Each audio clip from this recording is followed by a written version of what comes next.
여러분 안녕하십니까? 외국인과 기관의 동반 매수로 오전 상승하던 코스피가 오후 들어 하락세로 돌아섰습니다. 최근 급등했던 달러원 환율은 정부의 구두 개입으로 1,450원 중반까지 급락했습니다. 취재기자 연결합니다. 김종윤 기자. 네, 김정윤입니다. 네, 코스피와 코스닥 모두 내렸네요. 네, 코스피가 오전 나흘 연속 오르며 장중 4,130선까지 상승했지만 오후 들어선 하락 전환하며 현재는 4,100선이 다시 위협을 받고 있습니다.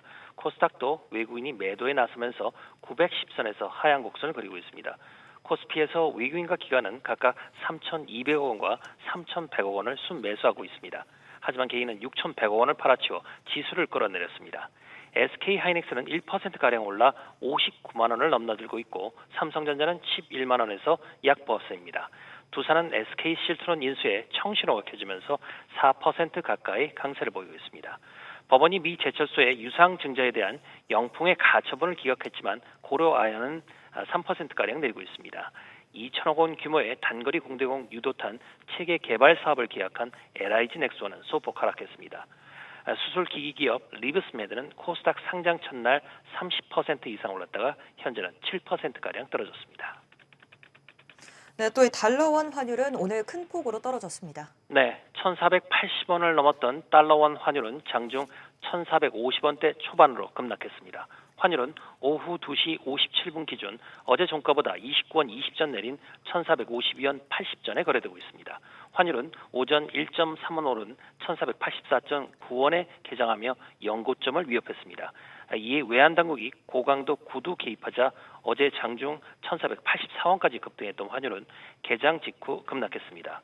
외환당국은 원화의 과도한 약세는 바람직하지 않다라고 밝히면서 정부의 강력한 의지와 정책 실행 능력을 곧 확인하게 될 것이라고 강조를 했습니다. SBS 비즈 김종윤입니다. 증권사들은 해외 주식 마케팅을 자제하라는 금융당국의 강경 기조에 관련 서비스를 줄줄이 중단하고 있습니다. 이러한 조치가 해외 주식 매수를 통한 달러 유출을 억제하려는 거라는 해석이 나오며 온라인 커뮤니티에서는 환율 불안 책임을 개인에게 돌린다는 볼멘 소리도 나오고 있습니다. 이한나 기자입니다. 키움증권의 텔레그램 채널 구독자인 A씨. 미국 주식 정보를 실시간으로 제공하는 서비스를 돌연 중단하기로 하자 분통을 터뜨립니다. 내 돈을 어떻게 쓰는지 그건 내 자유인데 그런 조치들이 개인의 투자 자유를 박탈하는 행위가 아닌가 그렇게 생각됩니다. 회사는 보다 나은 서비스 제공을 이유로 들었지만 업계 안팎에서는 정부와 금융당국의 기조를 의식한 결정이라고 보고 있습니다. 미국 주식 관련 온라인 커뮤니티에도 불똥이 엉뚱한 대로 튄다, 어이없다는 등 글이 잇따라 올라오며 서학개미들 반발이 이어지고 있습니다. 앞서 금융감독원은 해외 투자 고객 유치를 위한 증권사들의 현금성 이벤트 등을 내년 3분기까지 중단하도록 했습니다. 서학개미들의 해외 송금 규모가 커지자 이것이 환율 상승을 부추기는 요인 중 하나라고 봤기 때문입니다.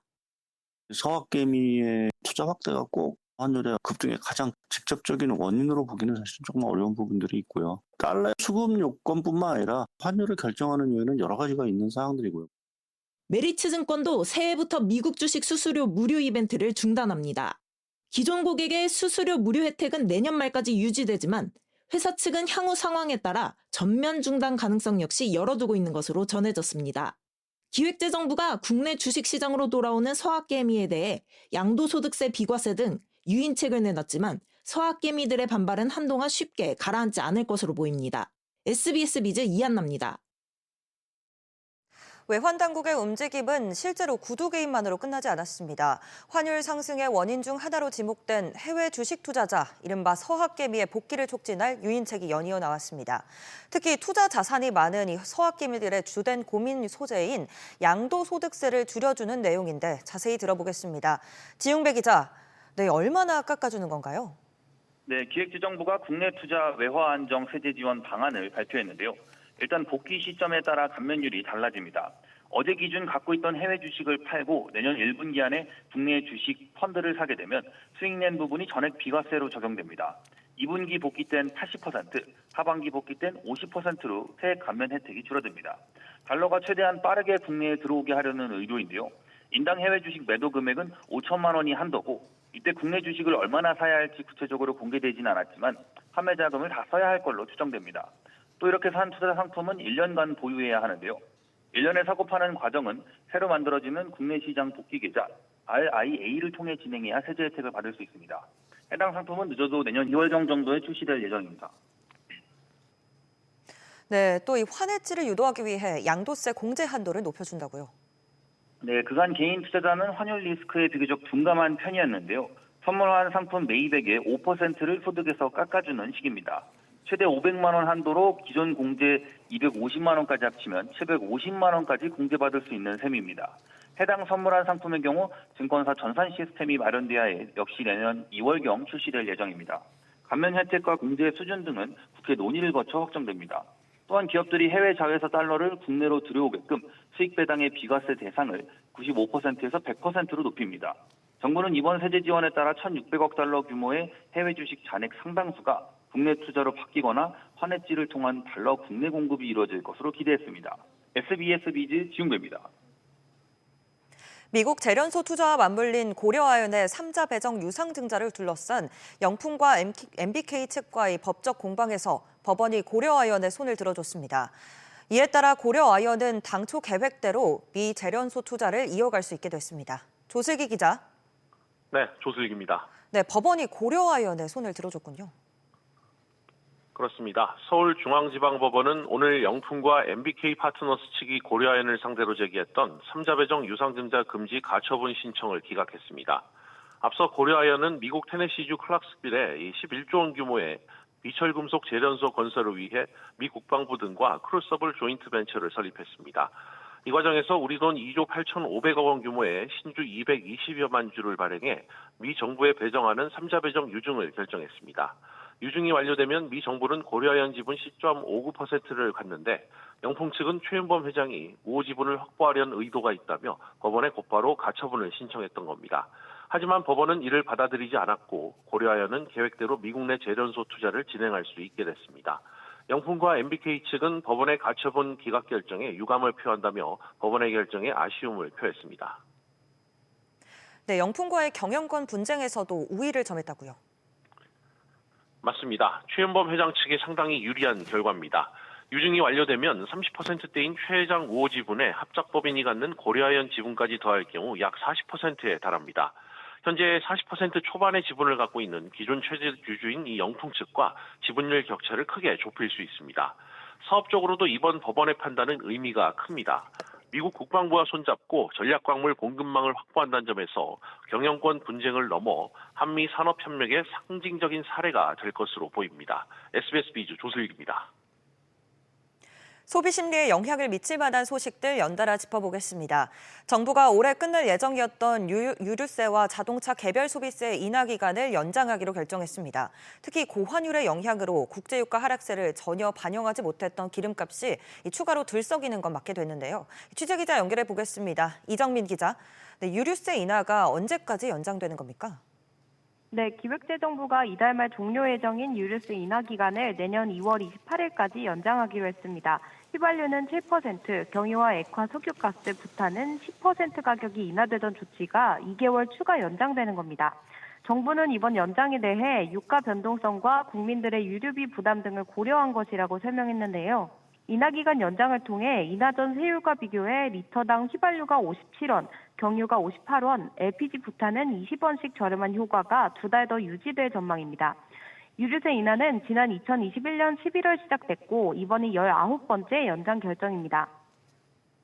네, 역시 또 올해 말 종료 예정이었던 자동차 개별 소비세 인하는 얼마나 연장됐습니까? 네, 내년 6월 30일까지 6개월 연장됐습니다. 현재 자동차 개별 소비세는 100만 원 감면 한도 내로 기존 5%에서 3.5%로 1.5%포인트 인하된 탄력세율이 적용되고 있는데요. 정부는 최근 내수 회복세 등을 고려해 내년 6월까지만 운용한 다음 종료할 예정이라고 밝혔습니다. 다만 에너지 공기업의 발전 원가 부담 완화를 위해 도입한 발전연료 개별 소비세 15% 인하 조치는 최근 발전연료 가격이 안정적인 점 등을 감안해 계획대로 이달 말 종료됩니다. SBS 비즈 이정민입니다. 이어서 반대 방향의 움직임도 짚어보겠습니다. 물가는 결국 다양한 개별 품목들의 가격 변동에 따른 결과고 그간의 고물가는 결국 가격을 올린 업체들이 그만큼 많았다는 뜻입니다. 이 와중에 고급 리조트와 호텔 뷔페 등이 내년에도 가격 인상을 예고하고 나섰습니다. 김한나 기자, 이번에 포시즌스 호텔도 이 가격을 올리기로 했다고요. 네, 포시즌스 호텔은 뷔페 더마켓 키친 가격을 다음 달 2일부터 인상하기로 했습니다. 평일 점심 가격은 성인 17만 9천 원, 어린이 8만 9,500원으로 기존보다 각각 10,000원, 5,000원 오릅니다. 월요일부터 수요일까지 평일 저녁은 성인 19만 5천 원, 어린이 9만 7,500원으로 3% 뛰고요. 목요일과 금요일 저녁과 주말 공휴일은 평일 저녁보다 각각 4,000원, 2,000원 더 인상되면서 성인 1인 기준 20만 원에 달할 것으로 보입니다. 포시즌스 호텔은 식재료를 포함한 원가 운영비 상승과 함께 메뉴 구성과 품질 유지를 위해 올리게 됐다고 설명했습니다. 네, 또 이 한화 호텔앤리조트도 객실비 인상을 예고했다고요? 네, 그렇습니다. 하나호텔 리조트는 내년 3월부터 10개 리조트의 회원 객실 이용 요금을 평균 4% 인상할 예정입니다. 이번 가격 인상은 지난해 적자 전환된 리조트 부문의 수익성 개선을 위한 것으로 풀이됩니다. 하나호텔앤리조트는 최근 물가 상승과 인건비 관리비 등 운영비가 증가했다며 전반적인 서비스 품질 강화를 위한 조치라고 설명했습니다. 앞서 하나호텔앤리조트는 지난 3월 객실 요금을 약 20% 올린 가운데 매년 객실비를 올리고 있습니다. SBS 비즈 김한나입니다. 아이를 키우는 집이시면 층간소음 걱정 때문에 매트 많이들 사용하시죠. 그런데 어린이가 높은 곳에서 뛰어내리거나 무거운 물체를 떨어뜨리는 소음을 흡수하는 효과는 적은 걸로 나타났습니다. 일부 제품에서는 유해물질까지 기준치를 초과한 걸로 조사됐습니다. 신채연 기자의 보도입니다. 3살 손주가 있는 방은영 씨는 층간소음 문제 때문에 집에 어린이용 매트를 깔았습니다. 소음, 그게 굉장히 심각하거든요. 아파트 위에서 아이들이 뛰어놀면 두툼하고 밑에 이렇게 미끄러지지 않게 처리가 잘 된 거, 그거를 사용합니다. 이처럼 최근 층간소음 문제로 아이가 있는 가정에 어린이용 매트는 필수 구매품이 됐지만 소음 저감 성능은 미미한 걸로 나타났습니다. 어린이가 소파에서 뛰어내리거나 성인이 뒤꿈치로 세게 걸을 때 발생하는 소음은 매트를 깔고 나서도 10% 정도 줄어드는 데 그쳤고 고무공을 1m 높이에서 떨어뜨려 시험했을 때는 충격음이 매트를 깔아도 40dB에서 41dB로 줄어드는 데 그쳐 큰 충격에는 소음 저감 효과가 적었습니다.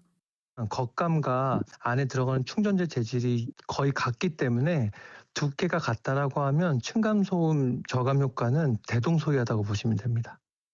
매트 8가지 가운데 도담도담의 제품이 16만 5천 원으로 가장 저렴했고 가장 비싼 제품은 39만 9천 원까지 차이가 났지만 성능에는 큰 차이가 없었습니다. 또 고래화학 매트의 일체형 폴더 매트는 휘발성 유기화합물 방출량이 기준치를 초과해 안전기준에 부적합한 것으로 조사됐습니다. 해당 업체는 부적합 제품을 무상 교환할 예정이라고 밝혔습니다. SBS 비즈 신차원입니다.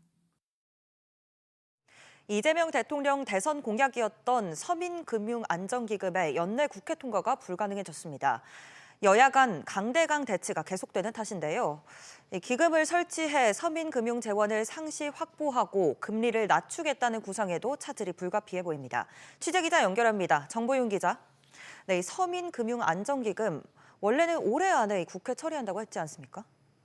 네, 그렇습니다. 서민금융안정기금은 금융권과 정부가 공동 출연하는 법정기금으로 서민금융 재원의 안정을 목표로 2027년 신설을 앞두고 있는데요. 이를 위해선 서민금융지원법 개정안이 국회에서 통과되어야 하는데 아직 국회 정무위 법안 소위조차 상정되지 못했습니다. 더불어민주당 정무위 관계자는 필리버스터 때문에 민생경제 법안 진행이 안 되고 있다며 서민금융안정기금법은 2월 초 법안 소위가 잡혀 있어서 이때 논의 예정이라고 말했습니다. 민주당은 서민금융지원법 개정안을 연내 처리하겠다는 목표를 밝힌 바 있는데요. 본회의까지 통과하더라도 시행령 마련과 운영계획 수립 등의 1년여가 필요한 만큼 2027년 시행을 위해선 빠른 처리가 필요하기 때문입니다. 네, 그럼 이 2027년 시행 계획에도 차질이 생기는 건가요? 일단 2027년 시행에는 문제가 없을 거라는 게 여당의 설명입니다. 민주당 정무위 관계자는 서민금융지원법 부칙에 공포 시점을 당기면 된다고 말했는데요. 내년 10월 8일에 효력이 상실되는 현행 서민금융보완개정 출연금 근거 역시 당연히 일몰 연장 조치를 할 거라는 입장입니다. 다만 이에 반대하고 있는 야당이 상임위원장을 맡고 있어 본회의 상정까지는 더 지연될 가능성이 크다는 게 문제인데요. 정책 서민금융을 위한 상시적인 재원을 마련하고 이를 바탕으로 서민대출 금리를 인하하겠다는 구상이 제때 실현될 수 있을지에 물음표가 붙고 있습니다. SBS 비즈 정보윤입니다. 출생아 수가 10월까지 16개월째 증가 흐름을 이어갔습니다. 다만 수도권이 증가세를 주도하면서 지역 간의 격차는 더 벌어졌는데요. 취재기자 연결합니다. 김성훈 기자. 네, 김성훈입니다. 네, 김 기자, 이 출생아 수가 얼마나 늘었습니까?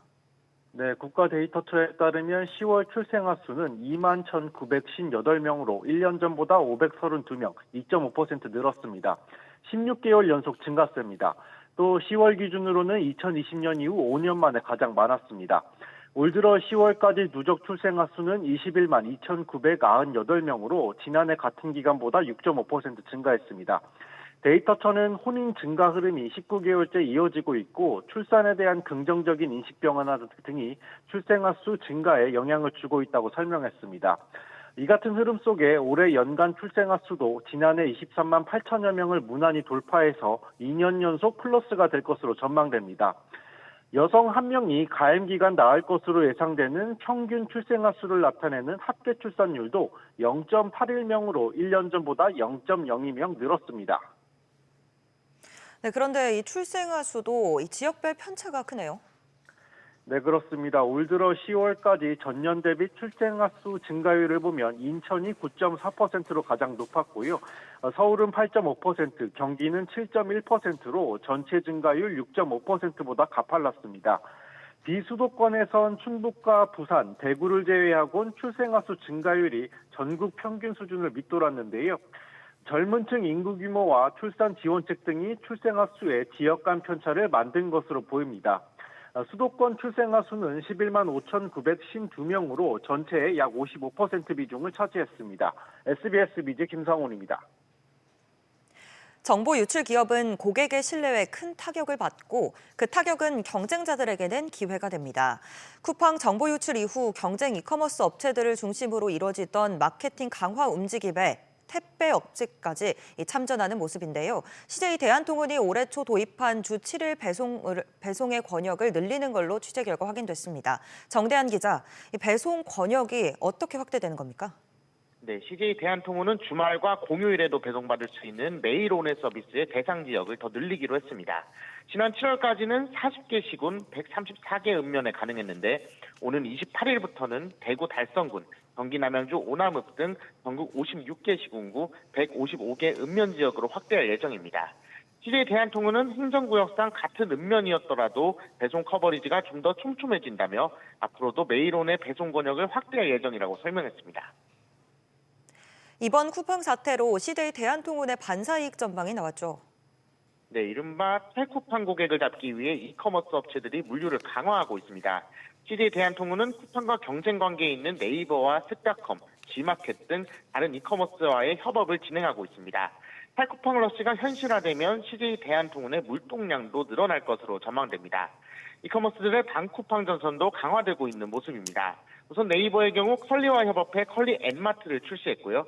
최근에는 롯데마트의 온라인몰 제타와도 제휴를 맺었습니다.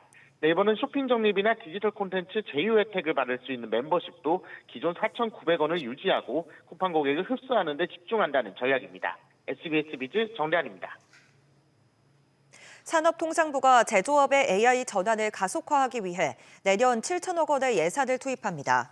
김 장관 산업통상부 장관은 제조업 AI 전환 얼라이언스 출범 100일을 맞아 대한상공회의소에서 1차 정기총회를 열고 내년도 중점과제를 발표했습니다. 산업부에 따르면 참여기관도 출범 당시 삼성전자, 현대차 등 1,000여 개 기관에서 SK 롯데호텔 등이 추가로 합류하며 1,300개로 늘었습니다.